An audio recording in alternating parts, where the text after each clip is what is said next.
সেই ব্যক্তি রাসূলুল্লাহর শানে গুস্তাখি করেছে। তো সেই জন্য দেশের একটা আইন আছে, কি আছে, একটু খুব গভীর মনোযোগ। দেশের একটা আইন আছে, সেই ব্যক্তি আনহায় তো তুলে নিবে কেন?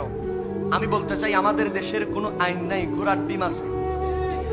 আইন থাকলে শহীদ নুরুল ইসলাম ফারুকীর হত্যার বিচার হয় নাই কেন, ঠিক কিনা বলেন? আইন থাকলে শহীদ রাইসুদ্দিনের হত্যার বিচার হয় নাই কেন, ঠিক কিনা বলেন? আইন থাকলে বহু মাজারে হামলা হয়েছে, সেগুলার বিচার হয় নাই কেন, ঠিক কিনা বলেন?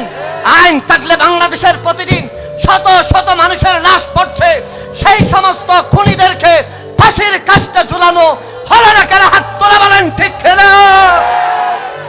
কোরআন বলে যে দুনিয়ার মানুষের এক আইন, আর নবীর শানে কটূক্তি করলে আরেক আইন। মান সাব্বা নবিয়ান ফাকতুলুহু, যে ব্যক্তি মুস্তাফা শানে আঘাত করবে, আমার নবীর সেই আকাশ চুম্বি মহান মর্যাদার উপরে, হলকি আসিমের উপরে, শানে মুস্তাফার উপরে আঘাত করবে, ইমানদার এক সেকেন্ডও বরদাস্ত করতে পারবে না। কথা বলেন, ঠিক কিনা?